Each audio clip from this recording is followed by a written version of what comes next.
Rádio Juventude. Pelo empoderamento das vozes juvenis.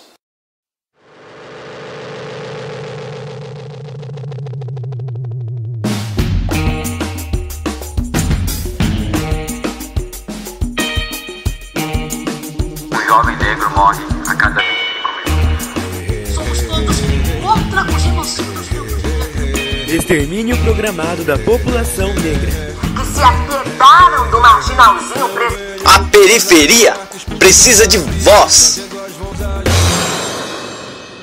Palavra Cruzada. Muito boa tarde, ouvintes da Rádio Juventude. Começa agora o programa Palavra Cruzada, que discute o Plano Juventude Viva, criado pelo governo federal como forma de combate à violência que atinge principalmente o jovem negro e de periferia. Na edição de hoje, a gente fala sobre as cotas raciais, que reservam vagas em instituições públicas ou privadas para grupos específicos classificados por raça ou etnia, como negros e indígenas. No Brasil, a lei de cotas foi sancionada em agosto de 2012, mas nem por isso foi aderida por todas as universidades públicas do país, como é o caso da USP, a Universidade de São Paulo. Lá, eu conversei com o professor doutor Denis de Oliveira, que é coordenador do Centro de Estudos Latino-Americanos sobre Comunicação e Cultura, o CELAC, além de ser integrante do coletivo Quilombação, formado por ativistas e militantes antirracismo. Eu sou Neumísia Silvestre e você está ouvindo o Palavra Cruzada. Ô Denis, vou começar com uma questão que eu vim matutando assim no metrô, que é quem tem medo de cotas? Quem tem medo de cotas é quem tem um privilégio, né? Branco, classe média, tem um privilégio disso. Porque o problema é o seguinte, né? Que quando você discute qualquer política de ação afirmativa, e cotas é uma delas, né? Significa sempre você, qualquer seja, né? Pegando a questão racial, de gênero, por exemplo, você sempre, aquelas pessoas que são privilegiadas, né? Que pela inexistência de cotas, ações afirmativas, sempre reagem. Porque significa o quê? Você tira a vaga de quem é privilegiado e dá para quem não é privilegiado. Então a reação sempre é nesse sentido. Então, no primeiro momento, é quem é privilegiado, que são brancos e classe média. Né? A cota significa você redistribuir esse espaço público. Tá? Então, isso é a primeira questão. A segunda coisa, no segundo momento, quem tem medo de cotas, é a própria universidade. Porque a universidade, ela é formada e ela se conforma com um público que ela atende.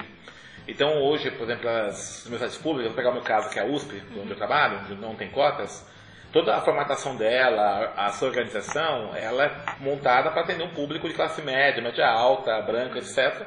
E à medida que você muda o perfil desses alunos, ela é obrigada a se repensar. Por exemplo, né, coisa muito objetiva, no noturno, né, os serviços da universidade são muito precários. Secretarias fecham cedo, você tem menos funcionários trabalhando, o atendimento ao aluno do noturno, por exemplo, é muito mais precário que o do diurno.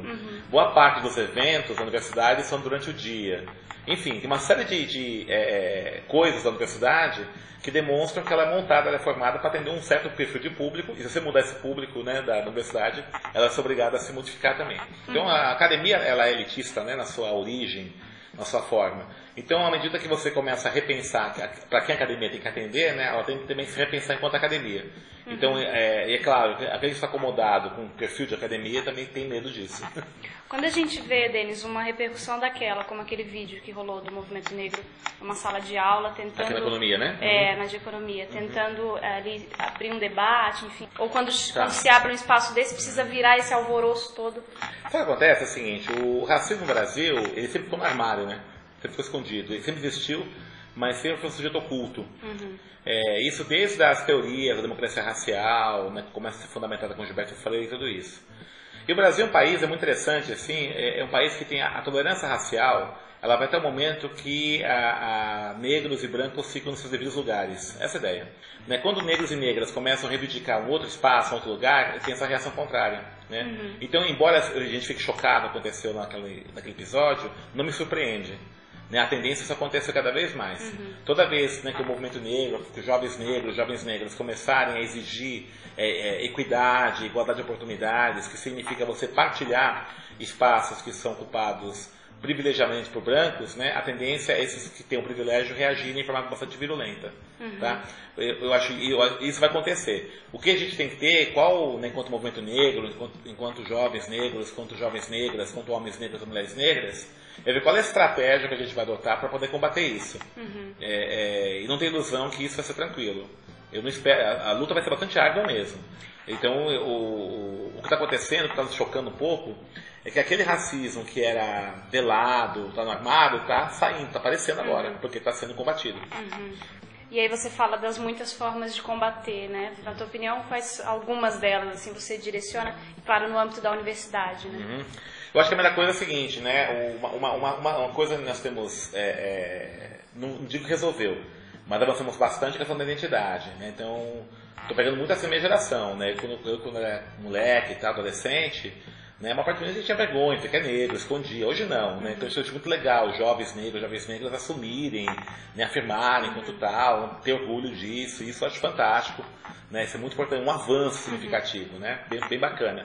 Que tem motivado, inclusive, a organização desses coletivos negros nas universidades, nas periferias, os saraus. Essa experiência eu acho muito rica, acho bem bacana mesmo, né? Então isso é um dado positivo aí. Agora, o segundo momento é o seguinte, a gente quer chegar a um momento de equidade, o que a gente faz então, né? Eu penso assim, a primeira questão é nós combatermos os poderes, não o poder institucional, político, mas os poderes simbólicos. Que poderes simbólicos são esses? A educação é um deles, a educação ela é racista. Tá? Quando eu digo educação racista, não é que todos os educadores são racistas, não é isso. Vai ter professores, educadores que são aliados nossos, né? Pelo contrário. Tá? Mas a educação, nossa estrutura, ela é racista. A universidade ela é racista, a escola é racista, nossa estrutura.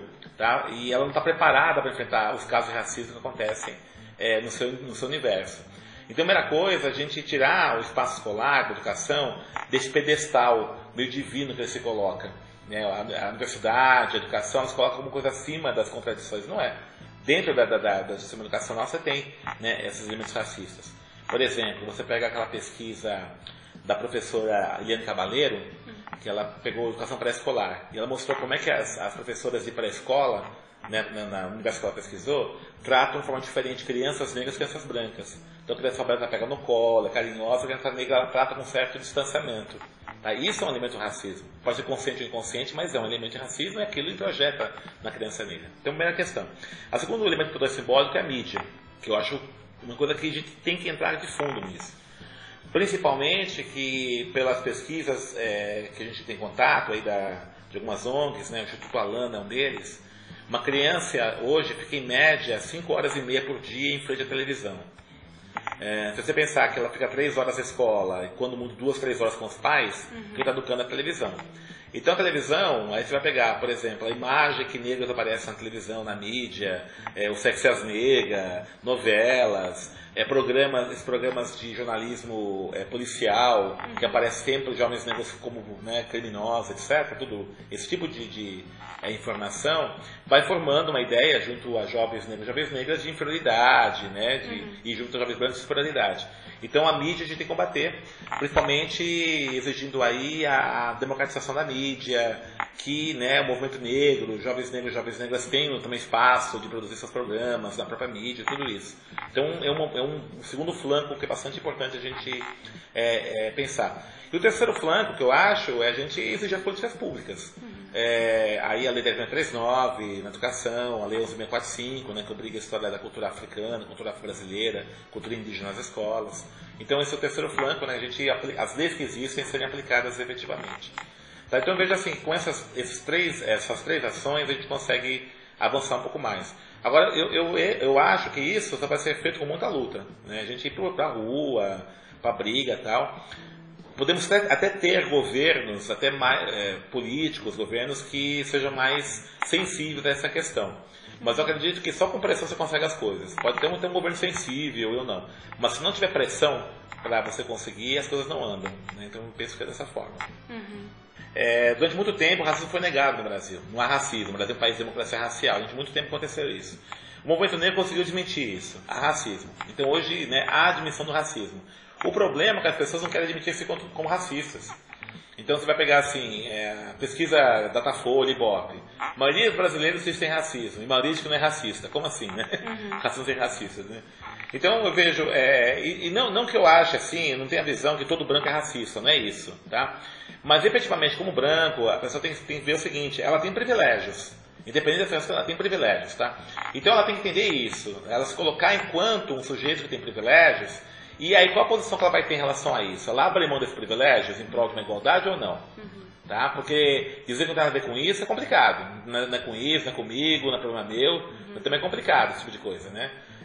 A partir do momento que ela se coloca numa posição que não tem nada a ver com isso, não é problema meu, não é importante, então ela contribui para manter a ordem que está. E a ordem que está é uma ordem racista.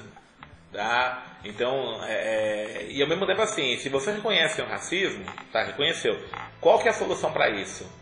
Porque todas as pessoas que, por exemplo, argumentam contra as cotas raciais nas universidades, não vi nenhum apresentar uma proposta alternativa que resolvesse esse problema. Tá só contra a cota. Tá bom, o que você propõe então? Você reconhece que tem uma desigualdade? Tem, reconheço. O que você propõe então? Nada. Né? Ensino público, daqui a 50 anos, quem sabe, né? É bem genéricas, tá? Nas propostas que resolvam, né, o problema de desigualdade racial na universidade, ninguém apresenta. Então, o maior problema que a gente observa é o seguinte, não há um compromisso coletivo da sociedade brasileira de resolver o problema do racismo. Não há esse compromisso coletivo, né? Então isso é um problema sério, porque esse compromisso coletivo significa você repensar posições. A mesma coisa, por exemplo, quando você pega a questão do machismo, né? Quem é homem tem privilégios, ele pode não ser machista explicitamente, mas tem privilégios em relação à mulher, pelo machismo. Então, se ele é uma pessoa que é contra o machismo, ele tem que repensar enquanto homem. Você abre mão dos privilégios enquanto homem. Então, essa posição que a gente tem que cobrar de quem é branco, quem é homem, por exemplo, em relação ao machismo e racismo.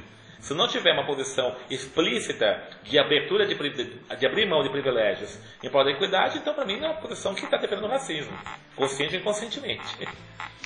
E falando de USP especialmente, né? Você acha que, assim como aquele garoto menciona no vídeo, né? Da preocupação vai reduzir a qualidade do ensino, você percebe isso também? Não. Ou as pessoas... Enfim, como que é? Pra você que está aqui dentro. Esse argumento é muito forte aqui, né? Mas você vai pegar esse argumento é falacioso, né? Porque todas as universidades federais que tiveram cotas, isso não aconteceu. Né? O desempenho dos alunos cotistas foi igual e em alguns momentos até superior, né, aos não cotistas. E a cota, assim, uma coisa que pouca gente fala, ela não é um mecanismo permanente, é temporário, né? É uma correção de rota. A gente espera que no momento que você tenha conquistado a equidade racial, não tenha mais de cota. Né? Por isso que todos os projetos de cotas, elas têm avaliações periódicas. Como é que está sendo, está aumentando a equidade ou não, está acertando. Em algumas universidades, por exemplo, a nota de corte do cotista, não cotista, está se igualando quase, chegando próximo. Interessante isso. Naquela desigualdade da nota de corte que tinha no vestibular do cotista e não cotista, que era alta, está se reduzindo. Com o tempo, né, a gente espera, com investimento na educação básica pública e tal, esse corte ele seja reduzido. Então não é que a gente quer que seja cota permanente, a gente espera que chegue a equidade. Então é um mecanismo temporário isso, né? Até que se resolva o problema da desigualdade racial na educação. Tá? Então é isso que eu vejo assim. E aqui na USP esse argumento é muito forte, não que você vai, cai a qualidade, não há nenhum tipo de pesquisa que mostre isso. Tá? E mesmo fora do Brasil, por exemplo, você vai pegar a Universidade de Cape Town, na África do Sul, essa do Cabo, é a melhor universidade em termos de qualidade da África, do continente africano. Tá? Então ali você tem uma universidade de ponta. Inclusive vários alunos de outros países africanos estudam lá. E eu vi uma entrevista, eu esqueci o nome é um professor de física, né? Ele é sul-africano, é branco, né? Sul-africano. Ele é um professor que é assim top, né? Um professor, né? Um intelectual de peso. Inclusive ele tem projetos na Inglaterra, tem convênios, etc. Quando acabou a apartheid, começou a ter as cotas afirmativas na Universidade da África do Sul, aumentando o número de negros na universidade. E é muito interessante a fala dele, né? Ele é um pesquisador de ponta, ele fala assim, olha, a gente está recebendo alunos negros, né? No primeiro momento são alunos, de fato, que têm uma deficiência de formação, por causa da desigualdade racial aqui na África do Sul, né? Mas a gente tem um compromisso como educador de tentar resolver isso. Então, eu tenho muito isso, assim, eu trabalhei com o Paulo Freire, né, nos anos 80, na Praça Andina, eu falava isso, o compromisso do educador é educar, seja quem for. Eu não posso escolher aluno. Eu, como professor, o meu compromisso é fazer aquele aluno superar as dificuldades. Então, o professor que escolhe aluno não é professor. Né? É a mesma coisa do médico escolhe doente, não existe isso. Tá? Então, a universidade, a USP, por exemplo, com sua capacidade, sua competência, com todo esse capital intelectual que ela tem obrigação, né, já que ela é uma universidade pública, de dar conta desse desafio que é formar esses alunos negros, de escola pública, etc. Porque não tem cota social aqui na USP, ela tem um bônus, né? É uma coisa meio falaciosa, que é o Inclusp, né? O Inclusp, ele é o quê? É um programa de bônus que faz com que alunos de escolas públicas tenham um bônus na nota do vestibular, tá? O que tem acontecido, né? A experiência tem mostrado que nos últimos anos, quem tem se beneficiado desse mecanismo são os alunos das ETECs, né? Que são escolas técnicas estaduais públicas, mas são escolas que têm um nível diferenciado de ensino. Inclusive, várias delas têm até vestibulinho de entrada. Então, não necessariamente são alunos pobres que estão entrando. São escolas públicas, tá? Não é de classe A e B, não é, tal, mas são alunos que passaram já por um processo de seleção no ensino médio. Tá? A ETEC é uma escola pública de qualidade, né? de nível bastante alto, e a maior parte dos alunos que estão sendo beneficiados com esse Inclusp, por essa bônus social, é de ETEC. E todo mundo de negros, por exemplo, continua abaixo. Né, de negros e alunos de periferia pobres, continua abaixo ainda. E a importância também das cotas nos concursos públicos, sim, né? um pouco isso recente. Porque o problema é o seguinte, você termina a faculdade e vai fazer o quê, né? Ajuda emprego, né? É outra coisa. Essa luta aí é um outro momento, né? Que aí a gente garantir a empregabilidade, né, desses jovens negros e negras, né? É muito interessante essa discussão, porque, veja só, aí novamente pegando, né, na minha geração, né? Eu estou com 51 anos, os jovens negros e negras iam para o serviço público. O serviço público pagava pouco. E o serviço público tinha uma vantagem assim, na seleção de trabalho. Como você faz o concurso, você passa, olha na tua cara, você entrava. Mas isso naquela época era muito comum, porque o concurso não é tão difícil entrar. Hoje, depois que o desemprego muito alto, tá? E com essas carreiras de Estado, que tem remunerações muito altas, carreira de fiscal, por exemplo, para 14, 15 mil reais, né? Aí a concorrência está muito difícil. Então tem concurso público hoje, a concorrência é maior que o vestibular da FUVEST. Tá? 100 por 1, negócio paulado, né? Quem está entrando, né? Novamente um perfil muito próximo daqueles alunos que passam na FUVEST, por exemplo, né? No curso BTC, etc. E aí é outro problema, né? Então aí você tem os jovens negros que estão se formando com nível superior, que teriam qualificação para poder, por exemplo, disputar essas vagas, mas aí, né, em função de toda essa situação aí colocada para os concursos, a gente acha importante ter essas cotas também, para garantir a inserção do mercado de trabalho. Né? Então, isso a gente acha importante também. Ô, Denis, e que recado que você dá para esse jovem que está ouvindo o programa e está aí saindo do ensino e pensando numa faculdade, assim? Que tipo de informação é extremamente importante para esse jovem, assim? Eu acho que, assim, primeiramente é batalhar pelos seus direitos, né? Estudar mesmo, né? Ir para a universidade e tal. E eu acho que a gente tem que brigar para ter a USP para a gente, a Universidade de São Paulo, né? Você tem uma ideia, assim, o orçamento da USP ele é o terceiro maior orçamento do estado de São Paulo. Ele perde para São Paulo, capital, e Guarulhos. O terceiro é a USP, ela bate Campinas, bate Santos. Me parece que é o 18º do Brasil, ela bate muitas capitais do Brasil. E dinheiro público, dinheiro do ICMS, né? Que a gente paga, né? O bairro de Heliópolis, né? O bairro de Heliópolis, a gente fez uma conta por cima, o que eles pagam de imposto banca 80 alunos na USP. Né? Quantos alunos da Heliópolis tem aqui? Não tem nenhum. Né? A favela São Remo aqui do lado, 8 alunos, tem um aluno só, né? Que está fazendo história. Tá? Então é uma coisa maluca, né? Quer dizer, a gente está bancando uma universidade, né, que a gente não utiliza, não usufrui. E você quer sabe, você tem razão. Você tem uma ideia, as escolas públicas, por exemplo, elas sequer divulgam o vestibular da USP. Né? Você nem sabe quando é a data, a inscrição, tem um período de isenção da taxa, inclusive, nem falam. Não vai passar mesmo, né? Vai gerando essa cultura, assim, né? E eu acho que isso é uma coisa nossa, tem que tomar na universidade. Mas a gente banca, tem que tomar, exigir as cotas, exigir essa alternativa, né? Tomar mesmo de fato. Então isso é uma bandeira que a gente não pode abandonar. Né? E outra coisa, né, que é o jovem que está pensando aí, acho que é isso daí, ir para a universidade, batalhar. E na universidade, que é fundamental, o recado que eu deixo assim, né, quem vai para a universidade, nunca deixar de ser negro ou ser negra. Tá? Você pode ser universitário, você pode ser nível superior, você pode ter uma ação social que é desejável.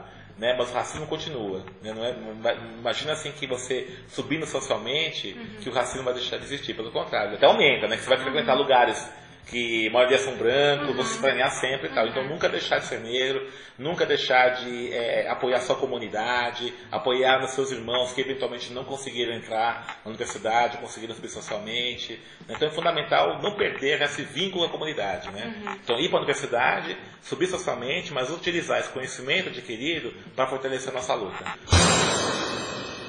Palavra cruzada. Estamos de volta com o programa Palavra Cruzada, que hoje discute cotas raciais.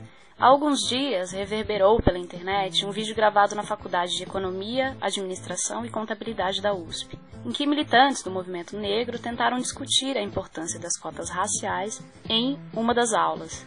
Mas o que foi uma tentativa de debate resultou numa expressão do pensamento racista da própria universidade e fomentou a discussão sobre ser contra ou ser a favor das cotas.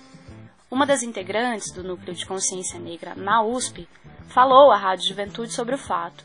O Núcleo é uma entidade política que existe há 27 anos dentro da USP e, embora não receba nenhum tipo de apoio da universidade, o Núcleo é o principal movimento pró-cotas dentro da USP. Qual que é o papel do Núcleo? Assim, ele existe há quanto tempo e a que se destina, né, exatamente? Bom, o Núcleo de Consciência Negra é uma instituição, é uma entidade política, né, que existe há 27 anos.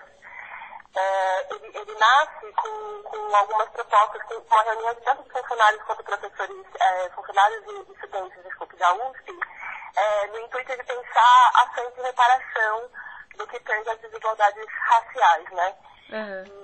E aí, nesse sentido, são elaborados alguns projetos pensando, né, maneiras de trazer maior equidade entre as raças, né? Um deles são as cotas raciais. E aí, nesse sentido, a proposta de cotas eram apenas raciais e automáticas, né? E aí, no decorrer do desenvolvimento do projeto, aí acaba entrando indígenas, acaba entrando a questão socioeconômica e tudo mais, assim. E uma outra medida reparadora que foi pensada foi feito um cálculo em cima dos anos de escravidão, várias coisas, para se pensar um valor de indenização para todos os afrodescendentes. E aí a Jupiara, que é uma das fundadoras do Núcleo de Consciência Negra e uma das proponentes desse projeto de lei, ela dizia, né, geralmente ela conta que ela achava que era muito mais provável que fosse aprovada a indenização e que eles que não se fosse querer dividir, né, aprovar medidas que implementassem a inserção dessas populações na universidade, porque conhecimento é poder, né? E aí essa avaliação, né, demonstrou, na verdade, a gente, né, foi surpreendido, né, porque essa indenização nunca ocorreu, e o que a gente tem é a gradativa implementação das cotas raciais, né? E aí o núcleo, ele nasce de fazer essa disputa mesmo ideológica, né, porque na medida em que você insere outros segmentos sociais e étnicos na universidade, especialmente quando você pensar a Universidade de São Paulo, que tem no seu, né, acho que é um dos primeiros artigos do seu estatuto, que ela existe para educar os filhos das elites paulistanas, você tem uma disputa de projeto de universidade, né, que está em curso, assim. E aí, nesse sentido, o núcleo, ele tem esse intuito tanto de trazer jovens, tanto negros quanto periféricos, porque nós não somos uma entidade racialista, né? A gente acredita que existe uma questão de igualdade racial, que é patente, mas ela também é atravessada pela questão de classe. E aí, a ideia é instrumentalizar esses jovens, tanto negros quanto periféricos, para se inserir nas universidades e, através da pesquisa, através das inserções mesmo nos meios acadêmicos, e fazendo com que essa universidade seja um pouco mais diferente no que tange a produção de conhecimento, no que tange a inserir outras subjetividades, e por aí vai. Então, o núcleo, ele nasce mais ou menos nesse bonde. Certo. E que tipo de atividade vocês têm, assim, que vocês oferecem? E quantos alunos hoje existem, né? Fazem parte do núcleo? Então, esse ano, acho que a gente pode falar em torno de 120 alunos, aproximadamente. As atividades regulares que nós temos são duas, né? Que são o Centro de Estudos de Idiomas, onde a gente oferece inglês, francês, italiano, suahili, alemão, espanhol e iorubá, a preços populares, porque o público-alvo de todas as nossas atividades são jovens negros e periféricos de baixa renda, e o cursinho pré-vestibular. Além disso, a gente desenvolve atividades de formação, participa de mesas e tenta sempre trazer todos os assuntos que trazem essa questão da desigualdade étnica, racial e de gênero em todos os espaços que nos abrem nessa universidade, né? Então, a gente tem que estabelecer sempre contato com o CEAS e trazer esses debates, assim, né? Então, a gente atua nessas 3 frentes, além de ter relação com a frente propostas, né? A gente também tenta articular com as mães de maio e com outros movimentos sociais, né? Porque o Núcleo de Consciência Negra não é movimento estudantil, né? A gente é um braço de movimento social dentro da universidade, né? Eu ia tocar nesse ponto agora, que é perguntar como é ser um núcleo negro dentro de uma universidade considerada branca, né? Então, acho que você pode dizer, né, quando você foi até lá, a arquitetura diz muito sobre os impactos, né? Sim. Que envolvem a nossa presença dentro dessa universidade. Assim. O espaço que a gente ocupa há 27 anos é um barracão e ele é infinitamente mais precário. A precariedade desse barracão é muito chocante quando você compara ele com qualquer outro prédio dessa universidade. E nós não temos mesmo nenhum tipo de apoio, né? Tudo que é feito ali é feito por nós, desde a limpeza até as tentativas de articulação para consertar o teto, enfim, tudo a gente faz, né? E é muito curioso quando você pensa que para além da questão arquitetônica, né, o que significa o Núcleo de Consciência Negra em termos de história, né? Isso é um espaço que tem uma projeção internacional, em 7 anos de vida, lançou um projeto, foi ali que nasce o projeto de cotas raciais. A gente já teve parceria com a ONU, então é um espaço importantíssimo no que tange essa questão da inserção da discussão étnico-racial na sociedade brasileira. E, no entanto, a gente é ignorado. Quando não é ignorado, a gente está tentando que lidar com diversas investidas da universidade para nos tirar daquele espaço, né? Tentativas de demolição de barracão e tudo mais, assim. Então, é um descaso que passa, né? É patente quando você considera essas questões estruturais nesse espaço, mas também de todas as questões que tendem a existir nesse espaço, né? Então, a universidade perde muito, né? Tanto do ponto de vista acadêmico, de produção do conhecimento mesmo, de mudança política, né? Que é uma coisa que já vem sendo implementada em várias outras universidades do país e, no entanto, a UFRJ fecha os olhos a isso, né? É um conflito diário, né? Fazer a nossa manutenção nesse espaço, né? E aí, pensando esse conflito diário, o que aconteceu naquela sala de aula da Faculdade de Economia, então aquilo é só um pequeno detalhe, né? Perto das outras grandes coisas que vocês enfrentam, na verdade, eu imagino.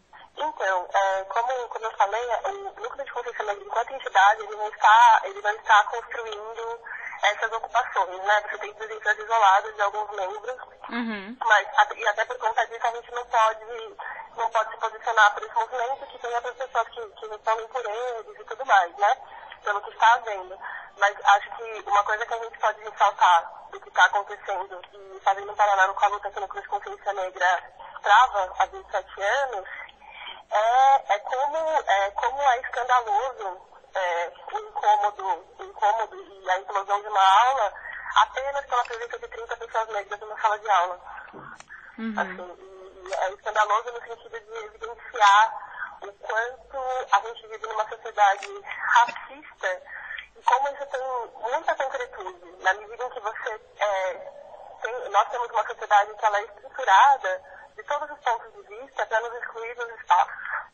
Então, isso é patente quando você acompanha a quantidade de negros, né, a evasão de negros desde o ensino fundamental ao ensino superior.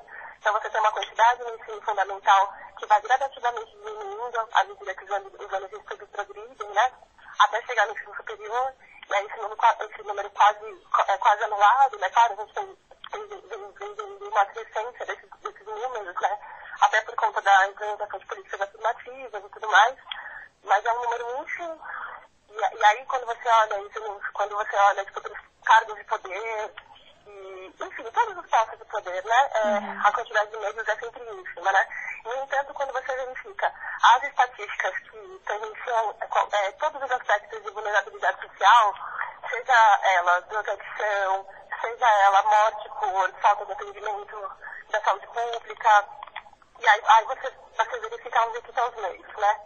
E isso está diretamente ligado com o incômodo daquela sala de aula, daquelas pessoas, e para além disso, porque a questão não é personalizar, né? A gente está falando de uma maneira de exclusão que ela atua no sentido de estruturar uma sociedade capacidade para perpetuar isso e garantir que isso continue existindo, né? Então a questão não é para finalizar, mas é perceber como o choque vem daí.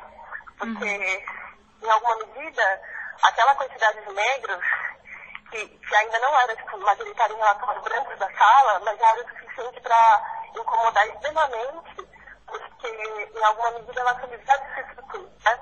E é isso, assim, é um incômodo do ponto de vista simbólico, do ponto de vista político, que significa a existência desses negros, em grande parte dos estudantes das universidades, o que também reflete uma grande mudança, se organizando e sentando numa sala e causando extremo incômodo por estar ali.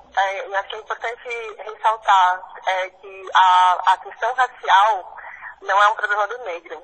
A questão racial é um problema que estrutura a nossa sociedade no sentido de excluir e de alijar esse segmento populacional através desse marcador de diferença que é a questão étnica, para fora de todos os espaços de poder. Né? E ao mesmo tempo em que essa população é empurrada para diversas maneiras de extermínio mesmo, né? Seja na mão da polícia, seja por falta de atendimento na saúde pública, seja por não ter acesso à educação, né? Cabe ressaltar, a educação é poder. Então, assim, isso é um problema de todos nós. Então, quando a gente não se posiciona, enquanto membros desse corpo social, quando a gente não se posiciona, a gente está sendo condescendente com esse extermínio da população negra.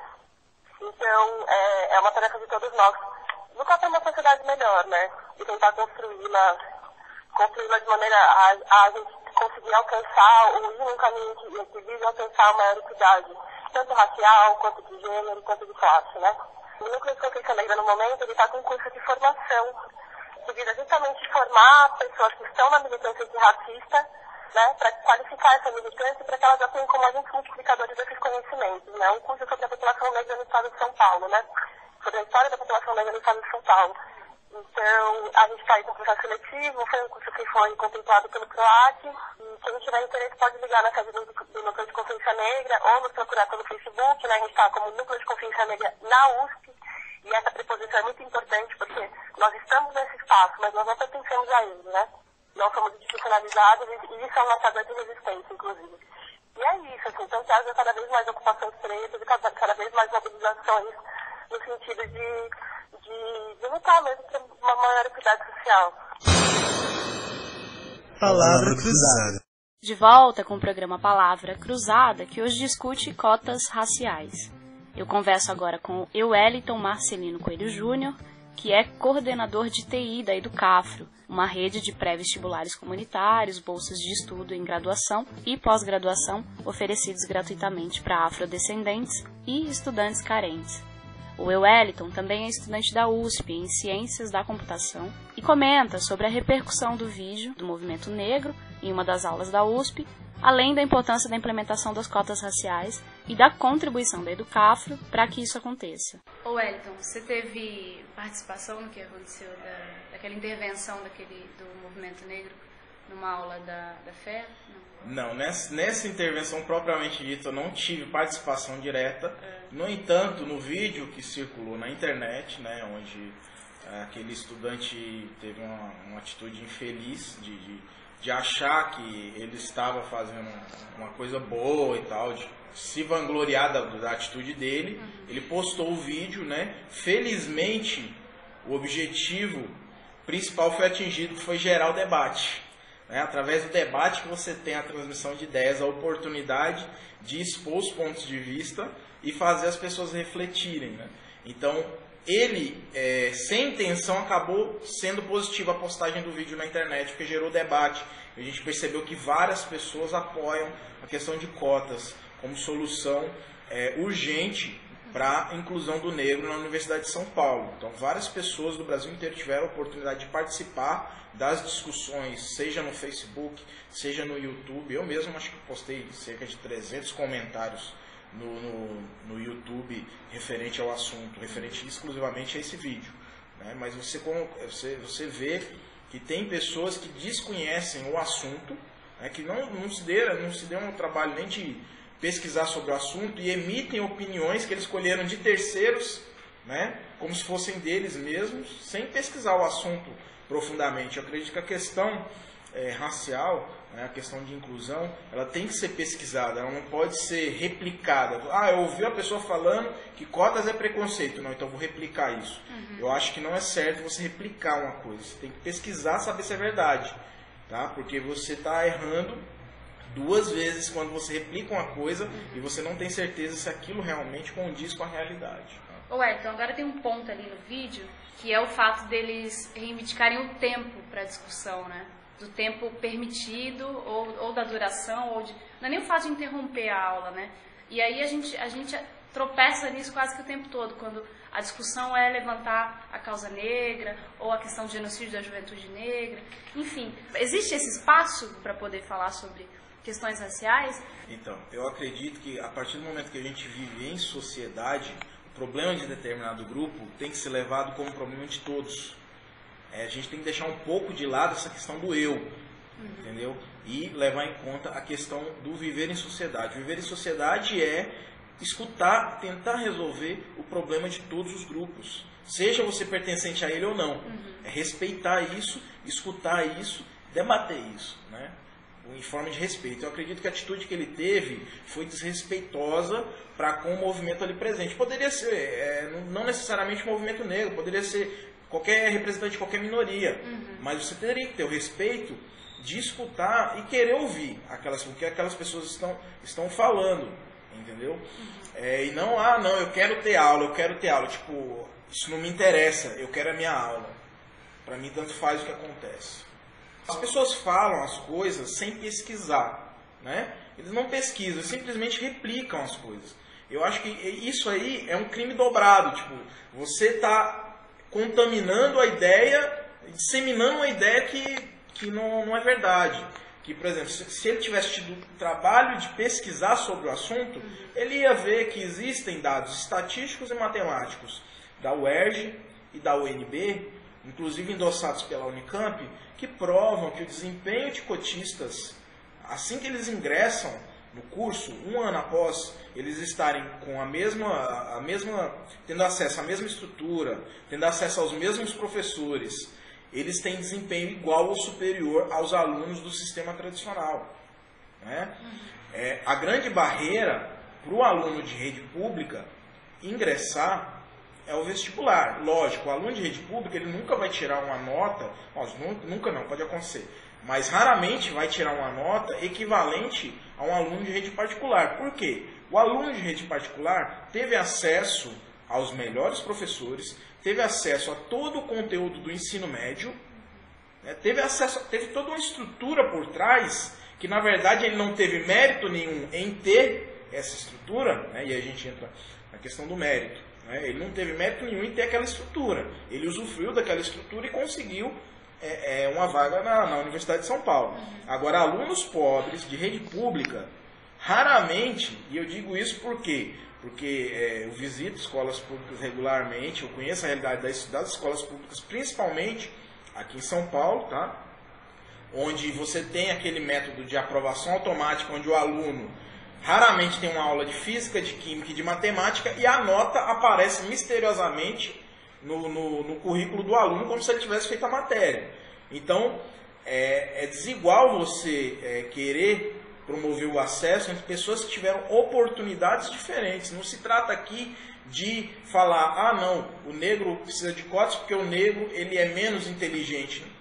A questão de cotas não é para nivelar a inteligência, é para nivelar a oportunidade. Tá? Nivelar a oportunidade. É isso que o sistema de cotas garante. E aí um outro vídeo que teve uma repercussão na internet foi o do Fernando Holliday.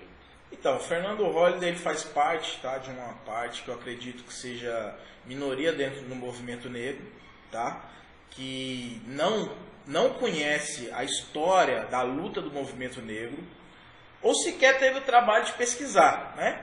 E se utiliza, tá, se utiliza dessa luta, tá, para querer ser o contrário, para ganhar seguidores aí que também são contrários. Então ele tenta, digamos assim, crescer dentro da mídia, se mostrando o negro que é o contrário de tudo. Tipo, ele é a peça-chave do negócio. Ele não precisou, entendeu? Ele tenta se colocar como sendo ponto fora da curva. Não é? E isso tentando... para mim, eu acredito que falta conscientização nele, né? De toda a luta, de toda a história. Falta pesquisar, falta estudar. Isso que eu sempre falo para as pessoas. Eu encontro alguém contrário, eu falo, vem cá, você pesquisou o assunto, você estudou o assunto? Por que você ficar replicando? Aquilo que eu sempre falo, replicar. Tem muita gente que tem como fonte única de informação a rede social. Isso é um perigo. Isso é um perigo. Tem muita gente que não se dá o trabalho de pesquisar, simplesmente lê e replica como se fosse uma verdade absoluta. Né? E é isso que causa, por exemplo, o auge do Fernando Holliday, quando ele solta algum comentário aí, né? As pessoas começam a replicar sem nem pesquisar se a pessoa realmente tem propriedade para falar sobre o assunto. Entendeu? Agora, que tipo de instrução que você, por parte da Educafro, dá para esse jovem que está lá no segundo, no terceiro ano já, e pensando no vestibular, numa possibilidade de faculdade? Por onde ele pode caminhar, assim?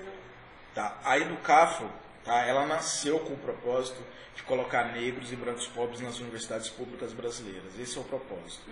E a gente sempre motiva os jovens a tentar a universidade pública.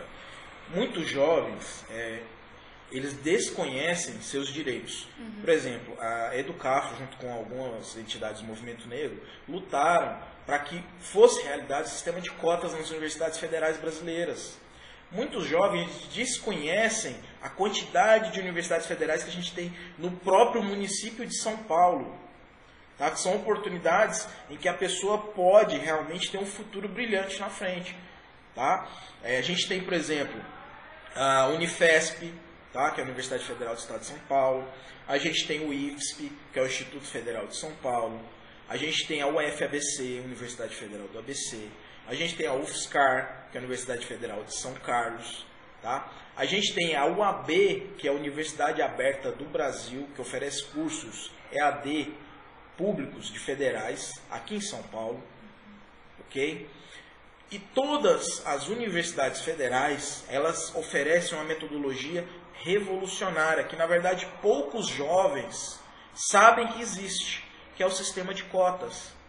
Tá? Todas as universidades federais que eu acabei de citar, que são tem no município de São Paulo ou estado de São Paulo, próximos, né?